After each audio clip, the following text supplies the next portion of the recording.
અત્યારે જે ચલાવવાનું છે ને, જે તમારો આગળનો પાયો ચાલી ગયેલો છે તે જ ચલાવવાનો છે, બરાબર.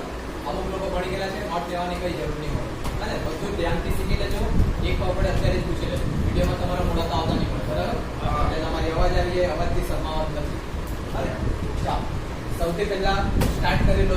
અત્યારે જે આપણે વિષય ભણતા છે તે તમારું પાછું છે અકાઉન્ટ. અકાઉન્ટ એટલે ગુજરાતીમાં તમારા નામાના મૂળ તત્વો.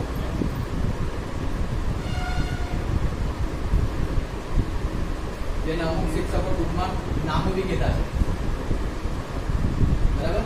અત્યારે તમે જોઈને તો તમારા વિષય ગુજરાતીમાં લખેલા, તમને ઇંગ્લિશમાં ખબર નહીં પડે, આ તો વાયર ટોકો પડ્યા બધું.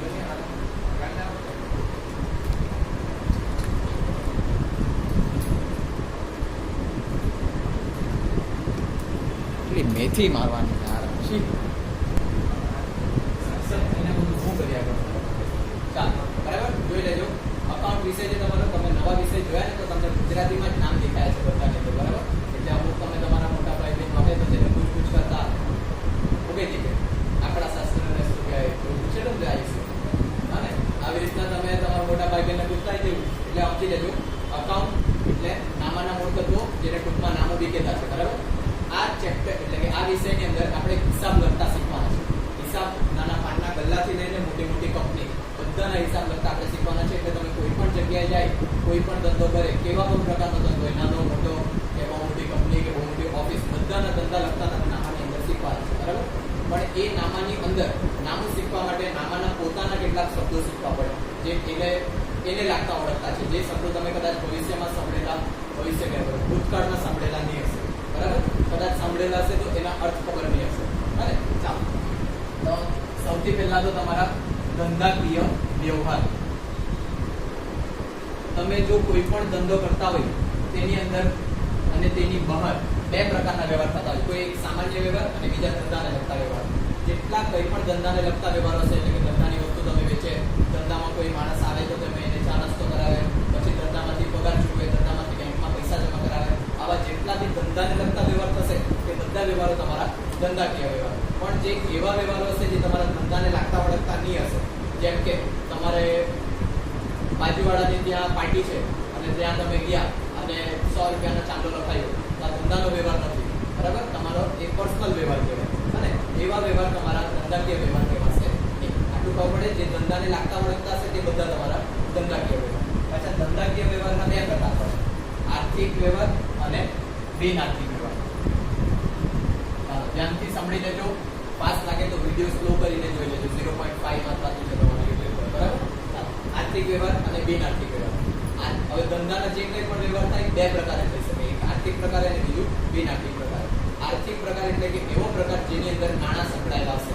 તમે 10 રૂપિયાની વસ્તુ વેચો અને એ તરત કોઈ પૈસા આપી જાય તો રોકડા તમને હાથમાં મળે, એટલે આર્થિક વ્યવહાર થયો, પૈસા મળ્યા તમને, બરાબર.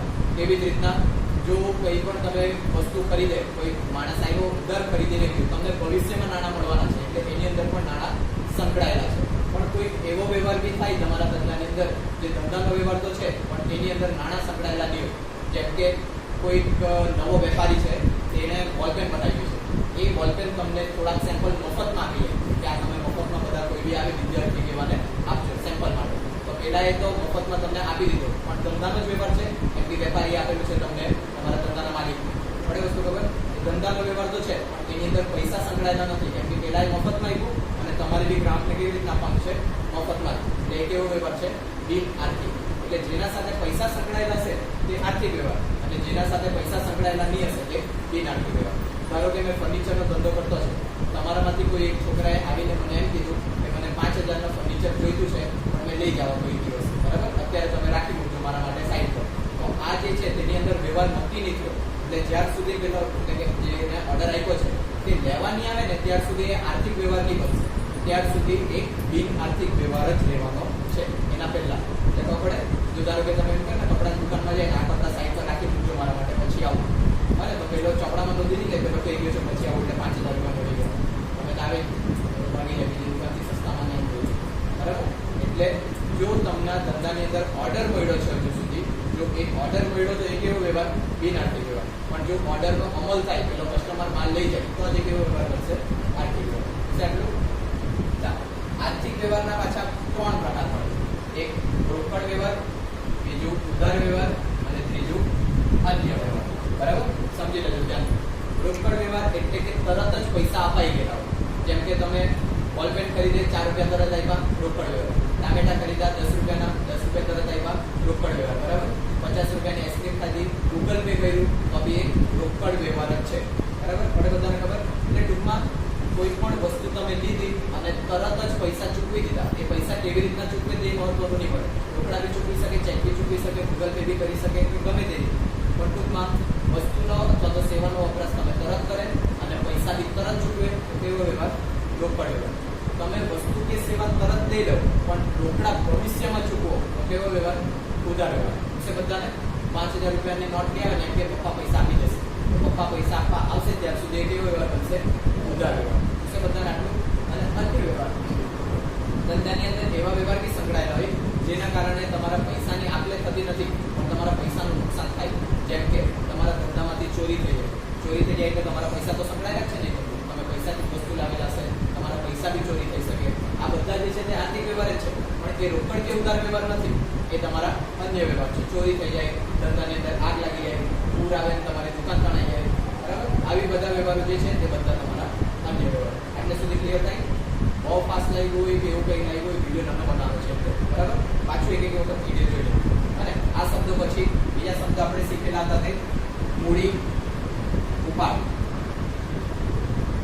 જવાબદારી અને મિલકત.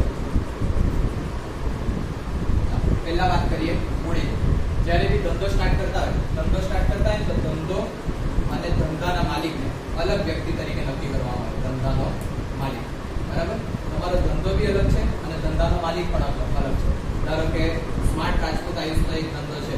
બરાબર, એ ધંધાનું નામ એને આપ્યું છે SACC. આ તો ધંધો નહીં કહેવાય, આ તો વ્યવસાય કહેવાય, ક્લાસીસ. બરાબર, તો આ જે હોશિયાર આયુષ છે તે ધંધાનો માલિક છે અને એનો જે ધંધો છે આ બંનેને અલગ વ્યક્તિ ગણવાનું છે તમારે. બરાબર, બીજું એક વસ્તુ કીધેલું, માણસ જે છે તે બધા કુદરતી વ્યક્તિઓ કહેવાય. કોઈ પુરુષ કે સ્ત્રી હોય તે બધા કુદરતી વ્યક્તિઓ છે. જ્યારે કોઈ ધંધાનું નામ, શાળાનું નામ કે પછી કોઈ સંસ્થાનું કે કંપનીનું કે કોઈ પણ પેઢીનું નામ, આ બધા નામ બી તમારા વ્યક્તિ જ છે. પણ કેવા વ્યક્તિ? કૃત્રિમ વ્યક્તિ, એટલે કે માનવ સર્જિત વ્યક્તિ. આ બધાને પણ આપણે વ્યક્તિ જ ગણવાનું છે. હવે અહીંયા ધંધાનો માલિક ધંધાને રોકડ, માલ કે મિલકત આ ત્રણમાંથી કઈ બી આપે તો એ કહેવાશે મૂડી આપેલી. અને ધંધામાંથી કોઈ રોકડ, માલ કે મિલકત લઈ જશે તો એ કહેવાશે ઉપાડ. પડે વસ્તુ ખબર? એટલે કે મેં માલિક છે, મેં 5000 રૂપિયા લઈને ધંધામાં આવું તો મેં શું આપ્યું કહેવાય? મૂડી આપેલી કહેવાય. જો મેં ઘરે ફર્નિચર એમ જ મફતમાં પડેલું છે ઘરની અંદર નકામું, એ ફર્નિચર મેં મારા ધંધાની અંદર લઈ આવું તો એ શું આપ્યું કહેવાશે? મૂડી. ધારો કે મેં વેપાર કરતો છે ઘઉં ચોખાનો અને મારા ઘરે ખેતી થઈ છે અને 5 કિલો ઘઉં ઉત્પાદન કર્યું છે. એટલું ઓછું નહીં થાય, 50 કિલો ઉત્પાદન કર્યું છે. એટલું ઓછું બી થાય, બહુ થાય, પણ આપણે 50 કિલો લઈ લઈએ. 50 કિલો ઉત્પાદન કર્યું છે મારા ઘેર માટે, એ મેં ધંધામાં વેચવા માટે લઈ આવ્યો તો એ શું લાગેલું કહેવાશે? મૂડી. પડે ખબર? ટૂંકમાં ધંધાનો માલિક ધંધાની અંદર પોતાની કોઈ પણ અંગત માલ, મિલકત કે રોકડા લાવે તો એ મૂડી લાવેલો કહેવાશે. એ બધાને ચાલો. એવી જ રીતના ધંધામાં ઘઉં, ચોખા કે પૈસા પડેલા છે, મારા પોતાના અંગત કામ માટે મેં ધંધામાંથી લઈ જાઉં, 5000 રૂપિયાની ઘેર માટે જરૂર છે, ધંધામાંથી લઈ ગયો, શું કર્યું કહેવાશે? ઉપાડ. શું કર્યું કહેવાય? ઉપાડ. ઘેરમાંથી પૈસા ધંધામાં આપવું, શું આપેલું કહેવાશે? મૂડી. એટલે આપણને વ્યાખ્યા ખાસ યાદ રાખવાની છે. ધંધાનો માલિક ધંધામાં રોકડ, માલ કે મિલકત લાવે તો મૂડી, અને અંગત ઉપયોગ માટે ધંધાનો માલિક ધંધામાંથી રોકડ, માલ કે મિલકત લઈ જાય તો શું? ઉપાડ. એટલે આટલી વસ્તુ. એના પછી જવાબદારીની વાત કરીએ. જવાબદારી બધાને ખબર? શબ્દ સાંભળેલું છે બધા જવાબદારી. અને જવાબદારી એટલે કે તમારી કોઈ પ્રત્યે કંઈક ને કંઈક જવાબદારીના વ્યાખ્યામાં પાછી જવાબદારી પૂછાય. હવે ધારો કે તમે અહીંયા ભણવા આવતા છે તો તમારી જવાબદારી શું છે? જે મેં ભણાવું તે તમે શાંતિથી ભણો. બરાબર. બીજું, તમારી એક અમુક ફરજો બી છે કે તમે મારા જેવા હોશિયાર શિક્ષકનો આદર કરો. બરાબર.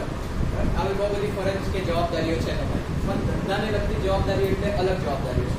તમે કોઈ પાસેથી ઉધાર પૈસા લેવો તો એ પૈસા ચૂકવવાની તમારી જવાબદારી છે. બરાબર. તમે કોઈ મજૂર રાખેલો છે, એ મજૂર રાખેલો છે તો એને પગાર ચૂકવવાની જવાબદારી છે. પછી તમે કોઈ પાસેથી ઉધાર માલ ખરીદેલો છે, એટલે કે વેપારી પાસેથી, તો સમયસર એના નાણાં ચૂકવવાની જવાબદારી છે. બેંકમાંથી લોન લીધી છે તો એ નાણાં તરત ચૂકવવાની અને એના વ્યાજ ચૂકવવાની જવાબદારી છે. આવી બધી જવાબદારીઓ ધંધાની અંદર સંકળાયેલી છે. એ ધીરે ધીરે જેમ જેમ આવશે ત્યારે પાછા જોઈએ. બરાબર. એના પછી મિલકતોની વાત કરીએ. તમારા ધંધામાં વેપાર કરવા માટે નથી, પણ તમારા ધંધામાં મદદરૂપ થવા માટે છે. જેમ કે તમારું બિસ્કિટ વેફર ને એવાની દુકાન છે, બરાબર, કિરાણાની દુકાન છે, તમે ઘઉં ચોખા બિસ્કિટ વેફર આ બધું વેચવા માટે રાખેલું છે, પણ જે ત્યાં ફર્નિચર બનાવેલું છે એ ફર્નિચર વેચવા માટે નથી રાખેલું. તમે દુકાનની અંદર પંખો લગાડેલો છે તો એ વેચવા માટે નથી, ખુરશી મૂકેલી છે તો એ વેચવા માટે નથી. આ જે બધી વસ્તુઓ છે તે ધંધામાં મદદરૂપ થવા માટે છે. આવી જો મદદરૂપ થવા વાળી વસ્તુ હોય તે બધી વસ્તુઓને કહેવાશે મિલકત. મિલકતમાં પાછા બે પ્રકાર હોય, દ્રશ્ય અને અદ્રશ્ય મિલકત. દ્રશ્ય મિલકત એટલે કે એવી મિલકતો જેને જોઈને સ્પર્શી શકાય. અદ્રશ્ય મિલકત એટલે એવી મિલકત જેને જોઈને સ્પર્શી શકાતી નથી. સાહેબ સુધી હવે જોઈને સ્પર્શી શકાય એટલે જમીન, મકાન, પ્લાન્ટ, યંત્રો, મશીનરી આ બધી વસ્તુ તમે જોઈ શકે અને સ્પર્શી શકે.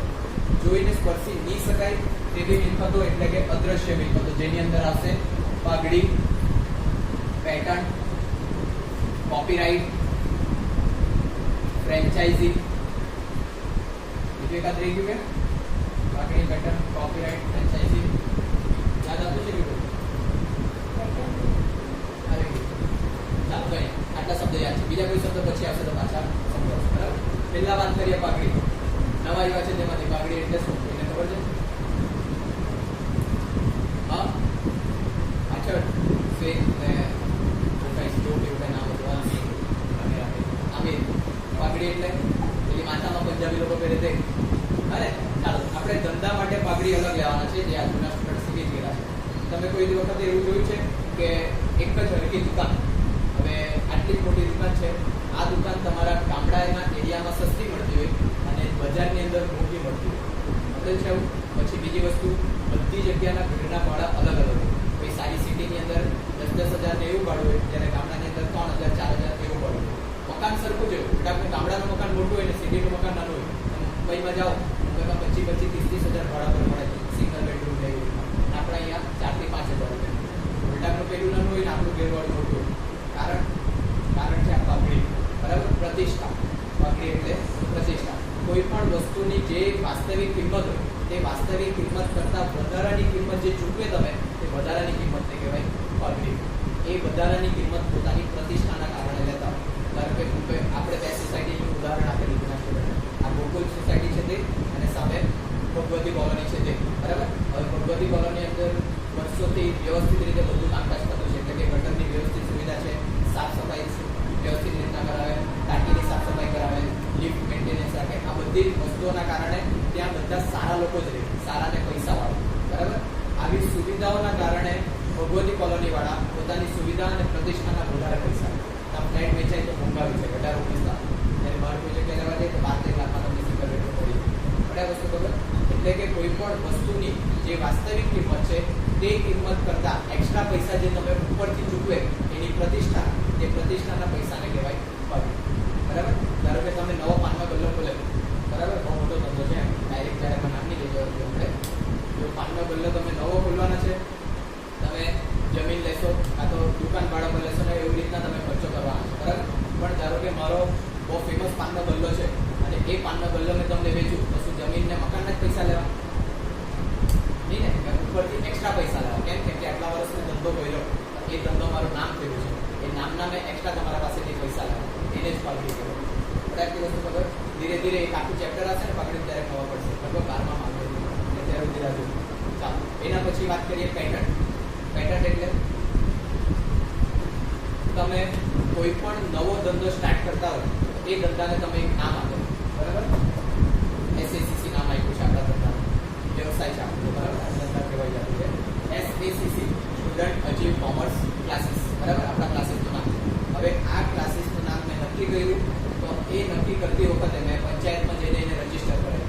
રજીસ્ટર કરાવ્યું તો એ રજીસ્ટરની જે પ્રોસેસ થાય ને તેને કહેવાય પેટર્ન. હજી સર્ટિફિકેટ આવવાનું બાકી છે, 2 દિવસમાં આવી જશે. તો એ સર્ટિફિકેટ બતાવો તો એ સર્ટિફિકેટ મારા માટે શું કહેવાશે? આ ધંધાનું પેટર્ન. બરાબર વસ્તુ ખબર? એને મેં વેચી શકવાનો નથી, એને કંઈ કરી શકવાનો નથી, પણ એ મારા ધંધાની મિલકત છે, બરાબર. કોઈ એક આવશે, ધારો કે પોલીસ વાળો કે ડી ઓફિસમાંથી ચેકિંગ માટે આવે, તમારું ટ્યુશન રજીસ્ટર છે કે નહીં, તમારું ફાયર સ્ટેફની મૂકેલી છે કે નહીં, આ બધું જોઈને પૂછશે. તો એ બધી મારે ખાલી બતાવવાની, એનો કોઈ ઉપયોગ નથી. એટલે આનો તો ઉપયોગ છે, આગ લાગે ત્યારે આપણે ફૂગ મારીને ઓલવશું ને ન્યૂ ઓલવાયું તો પછી આનો ઉપયોગ કરશું, બરાબર. તો આ SACC એટલે ખબર પડ્યું. પેટર્ન એટલે શું? તમે કોઈ બી ધંધો શરૂ કરતા છે તો એ ધંધાને તમે રજીસ્ટર કરાવો અને રજીસ્ટર કરીને જે તમને સર્ટિફિકેટ મળે તે પેટર્નનું સર્ટિફિકેટ નીકળ્યું છે. હવે આ રજીસ્ટર કરાવ્યું, તમારામાંથી ભવિષ્યમાં ધારો કે તે જ છે, તે બહુ હોશિયાર છોકરો નીકળ્યો, એવું મેં કહેતો નથી કે હોશિયાર છે, પણ ધારો કે ભવિષ્યમાં નીકળ્યો હોશિયાર છોકરો અને એણે ટ્યુશન ચાલુ કર્યું. હવે એ જો ટ્યુશન ચાલુ કરે અને એ પોતાના ટ્યુશનનું નામ SSCC રાખે તો મેં એની ઉપર કોપીરાઇટનો કેસ કરીશ, કેમ કે મારા નામની એણે કોપી કરી છે. એને કોપી કરવાનો કોઈ રાઇટ નથી, કોઈ અધિકાર નથી, કેમ કે મારો ધંધો પહેલા રજીસ્ટર થયો. વસ્તુ ખબર, બંને વસ્તુ ખબર પડી. જો ધંધાને તમે પહેલી વખત રજીસ્ટર કરાવતા હોય, નામ નોંધણી કરાવતા હોય, તો એ નોંધણીને કહેવાશે પેટન્ટ. તમારા નામનો કોઈ બીજો ઉપયોગ નહીં કરી શકે તે તમને કાયદાકીય હક મળે તેને કહેવાય કોપીરાઇટ. પડી ગયું બધાને ખબર? એ ખબર પડે. પાછળ વિડીયો જોઈને કોપી. પછી ફ્રેન્ચાઇઝીની વાત કરીએ. ફ્રેન્ચાઇઝી તમે બહુ બધી જગ્યાએ જોયું છે. અજેસ બહુ બધી જગ્યાએ હોય. મેકડી, પછી પિઝા હટ, કિંગ્સ, આ બધી કેટલી બધી એક સરખી દુકાન બહુ બધી જગ્યા હોય. અત્યારે જ મેં તમને કીધું કે મારું એક વખત નામ વપરાઈ ગયું તો બીજી વખત વાપરે તો કેસ કરતા હોય. તો આવી રીતના આ લોકો 6-7 જગ્યાએ નામ વાપરી આપણે કેવી રીતના વાપરે? હવે સવાલ નહીં થયો તમને કાંઈ સવાલ બરાબર. તો આ જે છે કિંગ્સ, એ કિંગ્સ કોઈ એક વ્યક્તિએ ખોલેલી હશે, બરાબર. આપણે ક્લાસીસની વાત કરીએ. ધારો કે આ ક્લાસીસ મેં ખોલ્યું છે SSCC. હવે આ ક્લાસીસ ઘણું ફેમસ થઈ ગયું, બધી જગ્યાએ નામ થઈ ગયું. લોકો આ નામ સાંભળે એટલે કોઈરાને ટ્યુશનમાં મૂકી દે કે SSCC એટલે સારું જશે. હવે તે જ નવો ક્લાસીસ ચાલુ કરતો છે, મારા પાસે આવે અને કે સર મારે તમારા ક્લાસીસનું નામ વાપરવાનું છે, બરાબર. તો મેં ક્લાસીસનું નામ એને મફતમાં નહીં આપવાનું જેવું હોય તો એના પાસેથી પૈસા લેવા કે મને તારે દર વર્ષે 2 લાખ રૂપિયા મારા ક્લાસીસના નામમાં આપી દો, બરાબર. 2 લાખ રૂપિયા મને દર વર્ષે આપશે અને મારા ક્લાસીસનું નામ વાપરશે. આવી રીતના કઈ કિંગ્સ ને અજેસને તમે નામ સાંભળેલું છે ને, તે લોકો ફ્રેન્ચાઇઝીના પૈસા ચૂકવતા છે એ નામ વાપરવા કિંગ્સ એવા. અને અજેસમાં જાય ને તો તમે એ લોકોને પૂછજો કે તમારી ફ્રેન્ચાઇઝીના કેટલા રૂપિયા મળી જતા છે. જેને પૂછશે તો એ લોકો ચોખ્ખું કહેશે, બરાબર. તો આ જે છે આવી રીતના ધંધો ચાલતો હોય. તો જે એક માલિક છે તે માલિક ઘર બેઠા મફત કમાયા કરે ખાલી પોતાના નામ, પણ એ નામ બનાવવા માટે એને વર્ષો મહેનત કરી છે, બરાબર. 4 વર્ષ જ છે, 4 વર્ષ વીતશે. અને એના પછી બીજી વાત કરીએ. હવે મેં એને નામ આપવા તો મફતમાં નહીં આપી દેવા, એના માટે મારા થોડા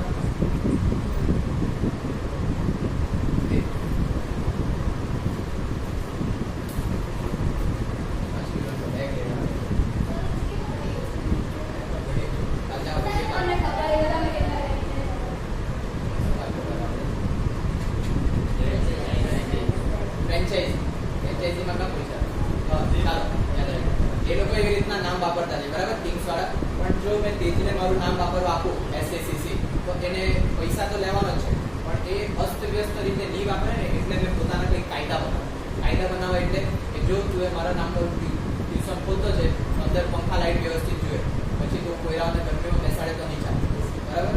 એસી તો તારે પર બેસાડે અને પછી પાથરીને જ બેસાડવાનું, ગંદકીમાં બેસાડવાનું નહીં. બિચારા શિયાળામાં ને ચોમાસામાં ઠંડી લાગે તેવું નહીં કરવાનું, બરાબર. આવી રીતના મેં કાયદા બનાવી દેવા પોતાના. વ્હાઇટ બોર્ડ પર જ ભણાવવાનું, બ્લેક બોર્ડ પર નહીં ભણાવવાનું. 10 સ્ટુડન્ટના લીધે શ્વાસની તકલીફ પડે, એ બધા કારણોના કારણે મેં પોતાના કાયદા બનાવ્યા. જેમ કે અજેસવાડાની વાત કરીએ, અજેસવાડાએ કાયદો બનાવ્યો છે કે એ લોકોના શોપમાં કોઈ કોલ્ડ ડ્રિંક વેચવાની નહીં, અજેસવાડા કોઈ સોડા નહીં વેચે અને ખાલી કોલ્ડ કોફી આપે. એ લોકોના નામ બી લેબલ બી નહીં લગાડી દો. પાર્સલ આપે તો ડાયરેક્ટ પ્લાસ્ટિકની બોટલ આપશે, એની ઉપર કોઈ લખેલું નથી. જોયું છે એવું અજેસમાં પાર્સલ લેવા જાય આજે થોડા બધા જણ જઈને 1 રૂપિયો કાઢીને જાઓ, 30 રૂપિયાને એક લઈ લો પાર્સલ, જોઈ લેવા બધા. અને એ લોકોને પૂછજો, આજે જઈને અમને પૂછે કે સ્પ્રાઇટ છે કે ના પાડે, કેમ નહીં મળે પૂછજો, નહીં રાખવા જોઈએ ને, વેચાઈ જાય કે અમારી ફ્રેન્ચાઇઝી ના પાડે, આવું ચોખ્ખું કહેશે. અને તો આવી રીતના જ્યારે ફ્રેન્ચાઇઝી વેચે તો પોતાના અમુક કાયદા બનાવતો છે. આટલી વસ્તુ ખબર. અને આગળ બીજા શબ્દો દેવાદાર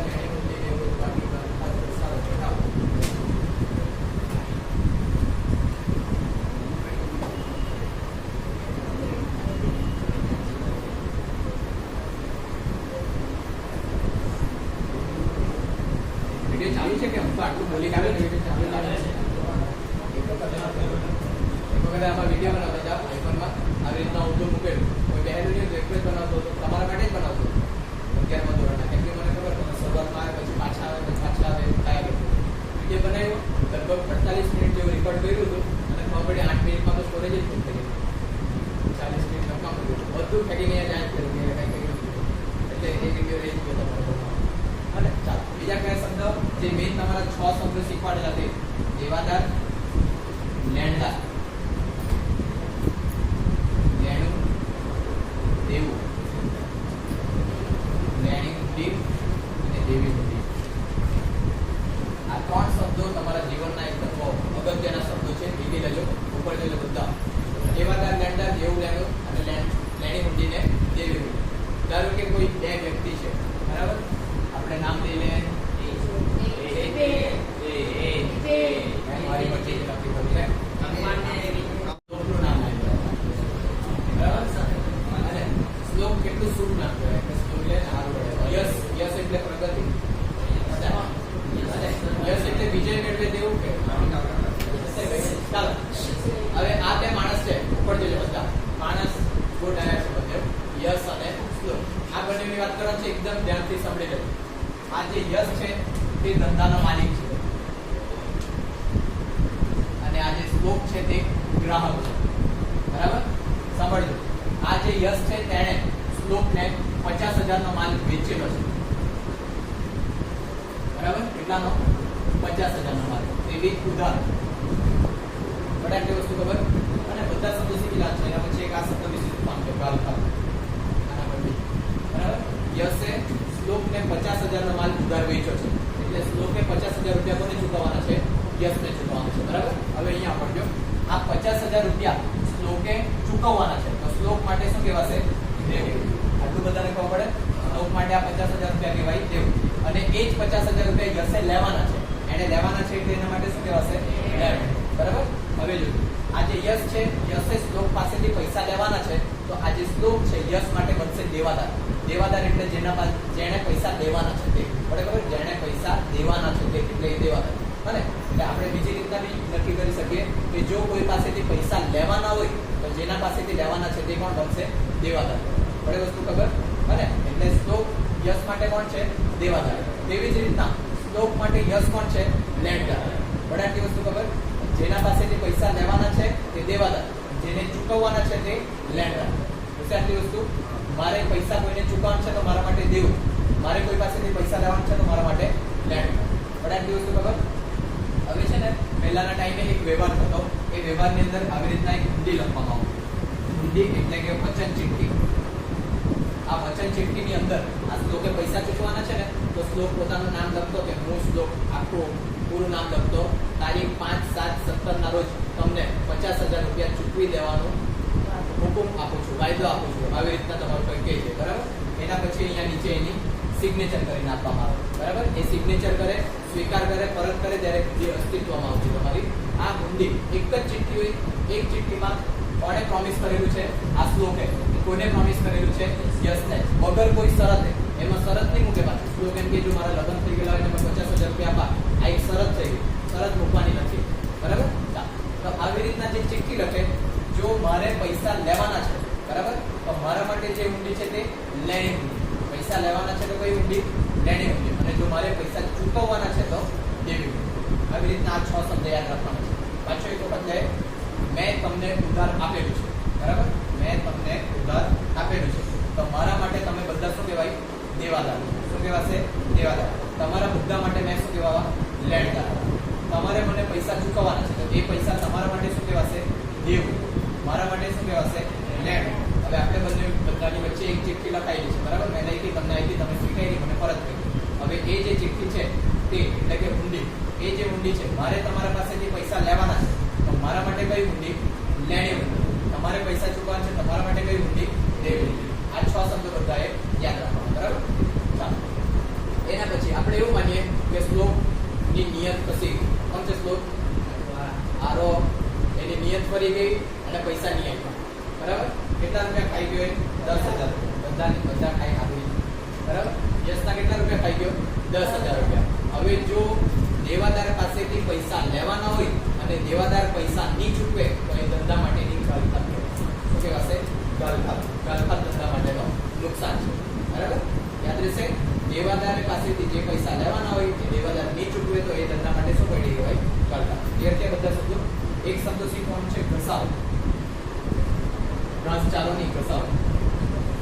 ઘાસચારો એટલે તમે જે સવારે ખાઈ તે. અચ્છા, તમે તો માણસ છે કે આ ઘસારાની વાત કરીએ ને, તો ઘસારો એટલે જ્યારે તમે કોઈ મિલકત ખરીદે મિલકત એટલે એક ઉદાહરણ શું આપેલું, મોબાઈલ. તમે 50,000 નો મોબાઈલ આજે લાવે, 2 દિવસ પછી વેચવા જાય એના 50,000 રૂપિયા મળશે? નહીં મળે, પૈસા ઓછા મળી જશે. બરાબર? એ જે ઓછા પૈસા મળે કેમ કે તમે એ વસ્તુ વાપરી, એટલે એ વાપરવાના કારણે જે પૈસા ઘટી જાય મિલકતના, તે કહેવાય તમારો ઘસારો. આપણે વસ્તુ ખબર, મિલકતની કિંમતમાં થતો ઘટાડો એટલે ઘસારો. પૂછી ગયું બધાને? એકદમ સિમ્પલ છે, એક શબ્દ મારી નહીં. હવે જે શીખવાના છે અડધો કલાકમાં ફટાફટ રોકડ અને ઉધાર વ્યવહાર ઓળખતા શીખવાના છે. બીજો કોઈ શબ્દ રહી ગયો કે યાદ આવતો છે? કોઈ શબ્દ રહી ગયો? વટાવ. વટાવથી શીખ્યો ને તમે? નહીં ખબર પડે તો તરત પૂછી લેજો, શરમાતા નહીં. તમારું મોડું વિડીયોમાં નથી આવતું.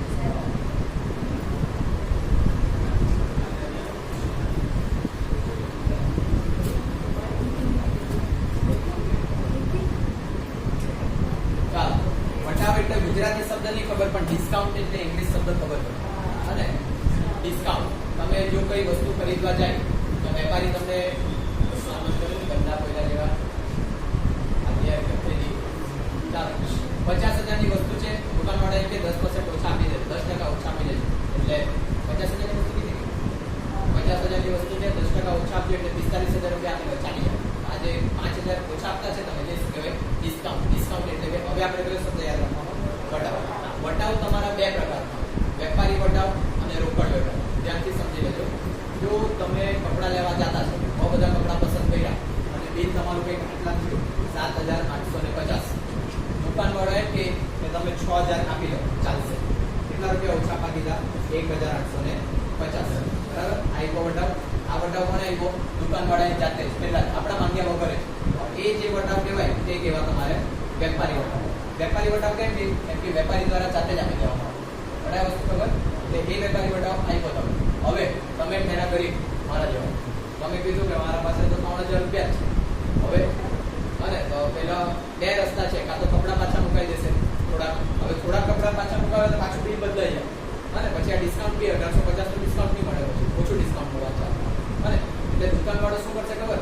કે તમે કોઈ પાસેથી મંગાવો અને અત્યારે જો તમે આપી દો 5,500 રૂપિયા આપી દો, 500 રૂપિયા જવાબ કોઈ પછી મંગાઈને અત્યારે પૂરા કરો. આવું કીધું દુકાનવાળો. શું કીધું? જો તમે અત્યારે ચૂકવે તરત જ રોકડા તો કેટલા આપવાના? ખાલી 5,000 ને 500. તો બીજા 500 રૂપિયા ડિસ્કાઉન્ટ આવ્યું. પણ એ ડિસ્કાઉન્ટ કેમ આવ્યું? ડિસ્કાઉન્ટ એટલે વટાવ.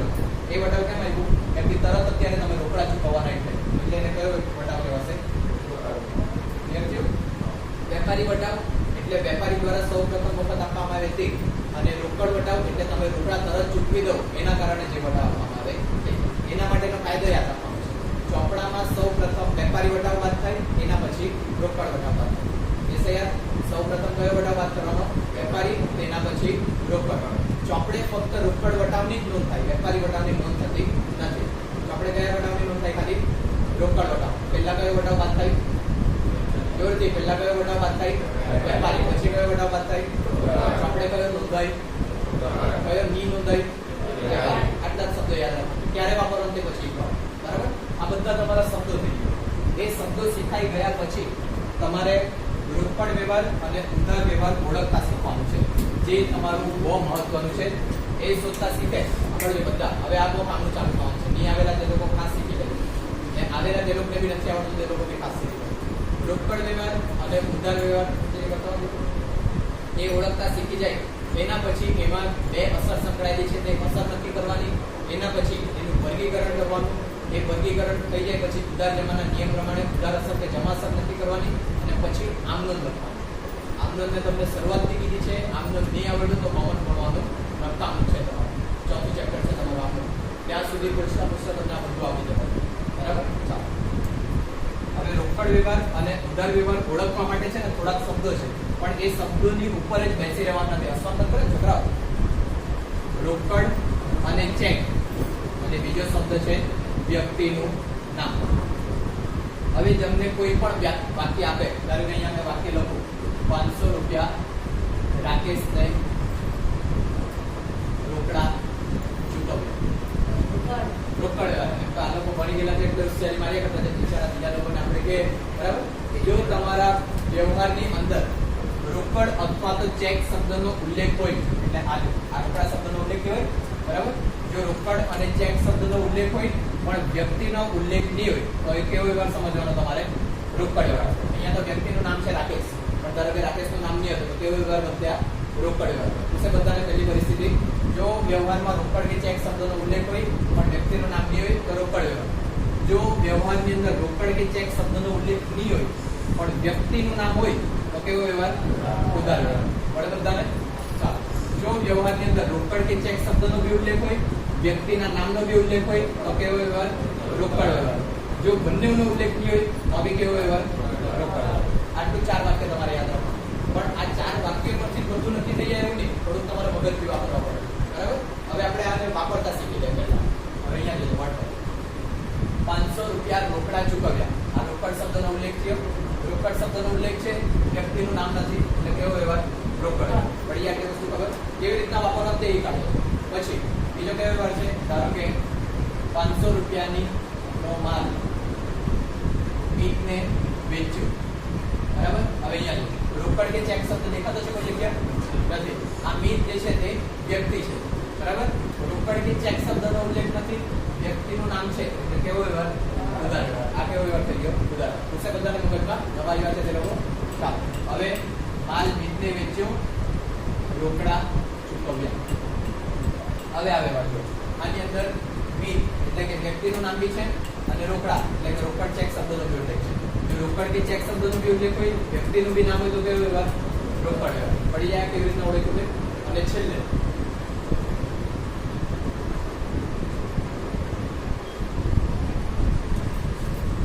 આવો એક વ્યવહાર છે, 500 રૂપિયા કમિશન ચૂકવ્યું. આની અંદર રોકડ કે ચેક વ્યવહાર દેખાતો છે? નામ વ્યક્તિનું નામ દેખાતું છે? નથી.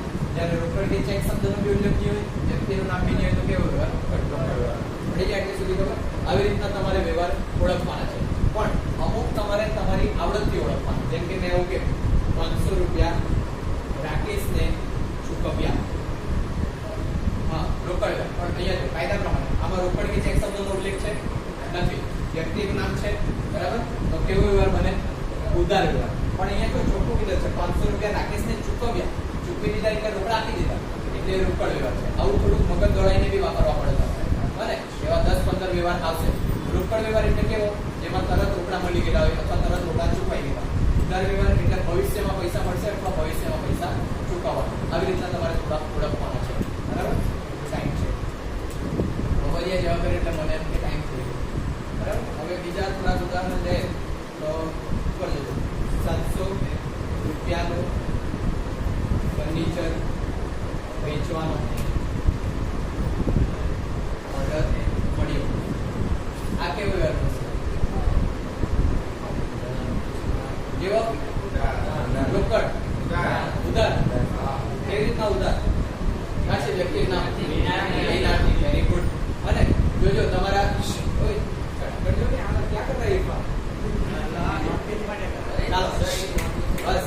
ધંધાકીય વ્યવહારના 2 પ્રકાર પાલા, આર્થિક વ્યવહાર અને બિન આર્થિક વ્યવહાર. આર્થિક વ્યવહારમાં રોકડ, ઉધાર ને અન્ય. આવી રીતના અત્યારે આકૃતિ પાલી યાદ હોય અને તો જો આર્થિક વ્યવહાર હશે તો જ રોકડ ને ઉધાર આવશે. પણ કોઈ વખતે ધંધાની અંદર બિન આર્થિક વ્યવહાર બી હશે જેની અંદર પૈસા સંકળાયેલા નહીં હોય. અહીંયા 700 રૂપિયાનું ફર્નિચર વેચવાનો ઓર્ડર મળ્યો. હજુ તો ઓર્ડર જ મળ્યો છે. જ્યાર સુધી ઓર્ડર અમલમાં નહીં આવે ત્યાર સુધી આર્થિક વ્યવહાર નથી. ત્યાં કેવો વ્યવહાર બને? બિન આર્થિક. તમને સવાલ શું પૂછે છે ખબર? રોકડ વ્યવહાર ને ઉધાર વ્યવહાર ઓળખો અને એમાં પછી હવે બિન આર્થિક વ્યવહાર આપી દીધો. બરાબર? એટલે એ બી ઓળખવાનું ધ્યાનમાં રાખવાનું. ધારો કે એવી રીતના કીધું કે 500 રૂપિયાની બોલપેન સેમ્પલ તરીકે મફત મળી તો એ બી કેવો વ્યવહાર? બિન આર્થિક વ્યવહાર. બરાબર? એ પછી રોકડ કે ઉધાર આવશે. આવા આપણે 36 વ્યવહાર જોયેલા છે. જૂના છે અત્યારે એવા છે. રોકડ નોટમાં જરીક જોઈને નક્કી કરજો. નહીં ખબર પડે આવીને પૂછજો એકદમ ફ્રી રહ્યા ને એવું નહીં વિચારતા કે અમને એ કહેવાની મારા એવું કરે એવું કંઈ થાય. બરાબર? આટલું થઈ ગયું. આ રોકડ ઉધાર ઓળખતા શીખી ગયા. એના પછી એની 2 અસર આપતા શીખવાનું છે. એ જ છેલ્લું છે ને એ જ મહત્વનું છે. એટલે આ તમારું જેટલું આગળ ચાલી ગયું બધું કવર થઈ ગયું. બરાબર? પછી એમ નહીં કહેતા કે કઈ નહીં કહેતા.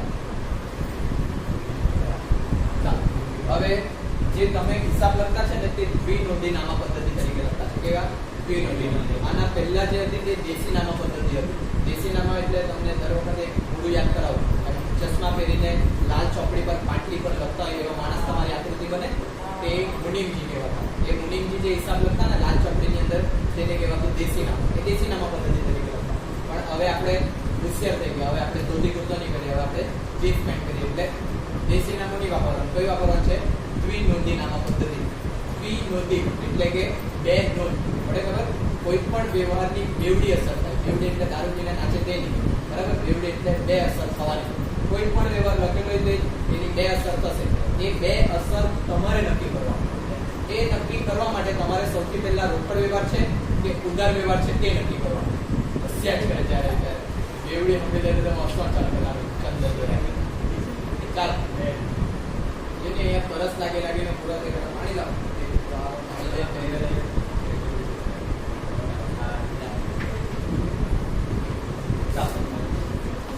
હવે ધારો કે એક વ્યવહાર લખો અને સાંભળજો, બે અસર નક્કી કરવાની છે તમારે. એક આવો વ્યવહાર લખ્યો છે, રાકેશને ₹500 રાકેશ ગવાલે ₹500 પગારના રોકડા ચૂકવ્યા. પહેલા તો કેવો વ્યવહાર છે? રોકડ વ્યવહાર. કેમ કે આ રોકડા શબ્દ આવી ગયો એટલે રોકડ વ્યવહાર. આ તો ચૂકવ્યા કીધું એટલે બી રોકડ વ્યવહાર. પડી જાય ખબર? જો રોકડ વ્યવહાર હશે તમારે શું કરવાનું છે? બે અસર લખવાની છે, A અને B. પહેલો કાયદો સમજી લો, જો તમારો વ્યવહાર રોકડ વ્યવહાર હશે તો એક અસર રોકડ ખાતે આપવાની, બરાબર? જો તમારો વ્યવહાર રોકડ વ્યવહાર હશે તો એક અસર કોના ખાતે આપવાની? રોકડ ખાતે.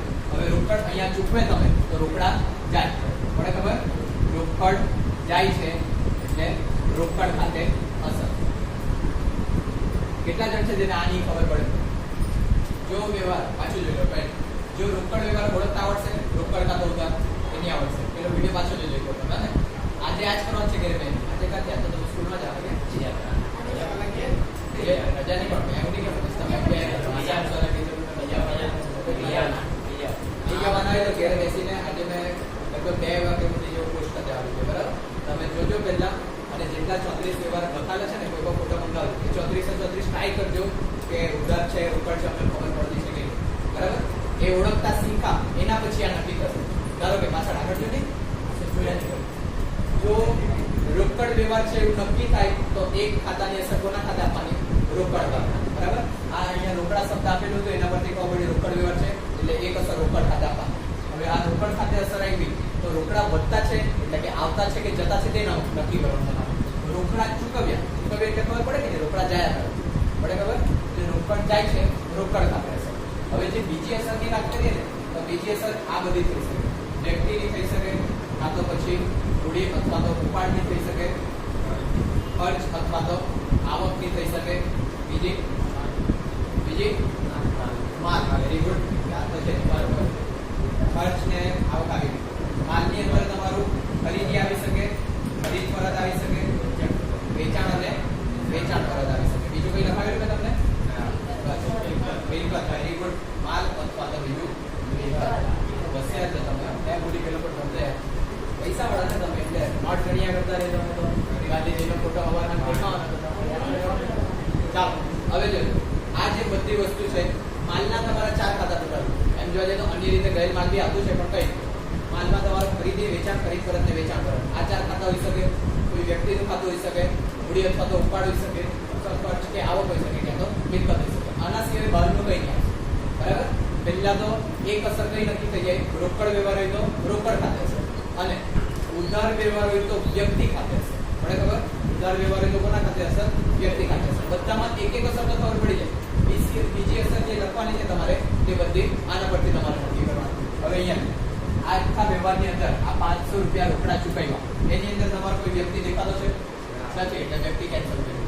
મૂડી અને ઉપાડ. મૂડી એટલે ધંધાનો માલિક પૈસા લાવે તે અને ધંધાનો માલિક લઈ જાય તે ઉપાડ. એવી કોઈ બાબત દેખાતી છે? ઓકે ના? હા, કઈ ધંધાનો માલિક કોઈ પૈસા લાવતો છે એમાં? નથી આવતો. લઈ જતો છે? નથી લઈ જતો, એટલે મૂડી ઉપાડ દેખાતું નથી. કોઈ ખર્ચો કે કોઈ આવક દેખાતી છે અંદર?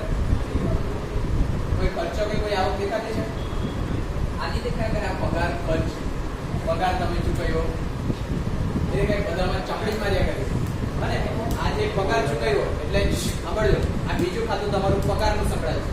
અને બીજી વસ્તુ કહેતો છે આ એક દિવસમાં આપણે દેવું નહીં મળે. આ 10-15 દિવસ તમે પ્રેક્ટિસ કરશે ને ત્યારે અસર નક્કી થશે તમારથી કે આ અસર આવી શકે, આ બીજી અસર આવી શકે. આ એક દિવસમાં તમારા મગજમાં ઘુસાડી નહીં શકાય. આ વર્ષોથી અમે શીખ્યું છે ત્યારે આટલું આવડતું છે, બરાબર? આ જે પગાર છે, પગાર તમારા ધંધા માટેનો ખર્ચ છે. આ પગાર ખર્ચ ખર્ચ છે એટલે બીજી અસર પગાર ખાતું.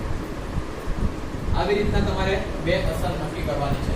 એ બે અસર નક્કી થઈ જાય એના પછી ખાતાનું વર્ગીકરણ કરતા શીખવાનું છે, જે આપણે કન્ટિન્યુ આપણે શીખતા છે અત્યારે. બરાબર? એ ખાતાના વર્ગીકરણમાં 3 પ્રકારના ખાતા આવશે: વ્યક્તિ ખાતું, માલ મિલકત ખાતું અને ઉપજ ખર્ચ ખાતું. બરાબર? વ્યક્તિ ખાતાની અંદર બધા માણસના નામ, બધા ધંધાના નામ, બધી કંપનીના નામ, બધા સંસ્થાના નામ, શાળા કોલેજના નામ, આટલું પકડીએ વ્યક્તિના નામ પાડવામાં, એટલે વ્યક્તિ ખાતું બધાને આવશે. માલ મિલકત ખાતાની અંદર આ માલના 4 ખાતા: ખરીદ ખાતું, વેચાણ ખાતું, ખરીદ પરત ખાતું અને વેચાણ પરત ખાતું. આ માલના ખાતા થઈ ગયા. મિલકતની અંદર જમીન, મકાન, ફર્નિચર, પ્લાન્ટ, યંત્ર, મશીનરી. નામ આવશે એટલે તરત ખબર પડી જાય કે કઈ મિલકત છે. અને એ મિલકત પછી અદ્રશ્ય મિલકતમાં પાઘડી, પેટર્ન, કોપીરાઇટ, ફ્રેન્ચાઇઝી, ટ્રેડમાર્ક તમને કહેવાનું છે મિલકત યાદ રાખવું પછી કહેવાય. અને આ બધી તમારી અદ્રશ્ય મિલકત થઈ ગઈ. આ બધી મિલકત અને માલ લખવાના તમારે માલ મિલકત ખાતા છે. અને છેલ્લું કયું ખાતું? ઉપજ ખર્ચ ખાતું. ઉપજ ખર્ચ ખાતું એટલે ઉપજ એટલે આવક. આવક અને ખર્ચાની ખાતાની અંદર આવક ને ખર્ચામાં પગાર હોઈ શકે, કમિશન હોઈ શકે, બોનસ. બરાબર? પછી બીજા નામ મજૂરી, આવકમાં ગાળાભાડું, જાવકમાં ગાળાભાડું, આ બધા ખર્ચાના નામ આવી શકે તમારે. બરાબર? એટલે એ બધાનું વર્ગીકરણ કરતા શીખવાનું છે. એ કાલે આપણે શીખવાનું છે. બરાબર? તો એના માટે અને અત્યારે આપણે ખાલી આ અસરવાળું નક્કી કરી દે. આજે ઘરે તમે થોડું પ્રેક્ટિસ કરી લેવું, પછી સ્કૂલમાં બી ચલાવશે પાછું, એટલે સ્કૂલમાં બી થોડું ઘણું ખબર પડશે. મગજમાં ઘુસાડો. અને મેં તમને શરૂઆતમાં કીધેલું છે, મને 1.5 મહિના આપો. 1.5 મહિના સુધી તમારું અસ્તવ્યસ્ત બધું ચાલશે. 1.5 મહિના પછી બધી પાટા પર આવી જશે તમારી પાસે, બધું આવડવા લાગશે. એટલે નવો વિષય છે, તમે નવો વિષય શીખતા છે. નવો વિષય શીખવા માટે થોડો ટાઈમ તો લાગવાનો છે. બરાબર? બીજા એકાદ બે ઉદાહરણ જોઈ લે અસર માટે, તો વધારે ખબર પડે. ધારો કે ₹5,000 નો માલ રાકેશને વેચ્યો. કેવો વ્યવહાર બને? કેવો વ્યવહાર? રોકડ કે ઉધાર? રોકડ કે ઉધાર? જેની વસ્તુ પૂરી થઈ ગઈ તો જૂના માટે આવડે છે ને ઉધાર વ્યવહાર. કેમ? રાકેશ વ્યક્તિનું નામ છે એટલે ઉધાર વ્યવહાર. બરાબર? એની અંદર બીજો કોઈ રોકડ કે ચેક શબ્દનો ઉલ્લેખ નથી. બરાબર? વ્યક્તિનું નામ છે એટલે ઉધાર વ્યવહાર નક્કી થયો આના પરથી. હવે જો ઉધાર વ્યવહાર નક્કી થાય તો એની બે અસર આપતી વખતે એક અસર વ્યક્તિ ખાતે આપવાની. આ જે રાકેશ છે, રાકેશને તમે માલ વેચે તો રાકેશ લેનાર થશે કે આપનાર થશે? રાકેશને તમે માલ વેચે લેનાર થાય. લેનાર કે આપનાર? પાકું લેનાર. તો અહીંયા લખવાનું રાકેશ લેનાર છે એટલે કોના ખાતે અસર? રાકેશ ખાતે અસર. હવે બીજા અસર માટે આ બધું જોવાનું. બરાબર? હવે વ્યક્તિ તો આખું આવી ગયું એટલે પાછું તો જોવાય નહીં. માલિકની વાત તો કરેલી નહીં મળે એટલે મૂડી ઉપર બી આવવાનું નથી. બરાબર? કોઈ ખર્ચો કે આવકનું નામ દેખાતું છે અંદર? પગાર, કમિશન, બોનસ એવું તો કઈ દેખાતું નહીં મળે, એ બી નથી આવતું. પણ જો આ માલના ખાતા માટે આ છે, જો વેચ્યું એટલે કયું ખાતું આવી જશે? વેચાણ ખાતું. પડે ખબર? એટલે અહીંયા વેચે તો માલ તમારા ધંધામાંથી જાય એટલે અહીંયા લખવાનું માલ વેચવાથી માલ જાય એટલે વેચાણ ખાતે. આજે આપણે એક દાખલો જોયેલો છે ને 10 વ્યવહારો, એ પાછો જોઈ લેશે એટલે બધા નાખી દો. બરાબર? બરાબર? એટલે આવી રીતના તમારે અસર નક્કી કરવાની, બે અસર. આ બધા પરથી રોકડ વ્યવહાર હોય તો એક અસર કોના ખાતે? રોકડ ખાતે. ઉધાર વ્યવહાર હોય તો એક અસર કોના ખાતે? વ્યક્તિ ખાતે. હવે બીજી અસર જ નક્કી કરવાની રહે. બીજી અસર આમાંથી કોઈ જોઈ શકે. 10 વ્યવહાર છે. એ વ્યવહાર પાછળ છે એવું લાગે તો રોકડ ઉધાર વાળો દાખલો બી 40 વ્યવહાર વાળો પાછળ જોઈએ. બરાબર? પણ કોઈની નોટ લેવો, બધું લખી લેવા આવતા. બરાબર? એટલી મહેનત તો કરવા જ પડે. બીજું હા ને આપે જ નહીં. માંગે તો આપે કે સાચી જ વ્યક્તિ નહીં. બરાબર? કોઈ છોકરી આપજો ને કોઈનું બાકી હોય. બરાબર? આજે કેમ નહીં આપે?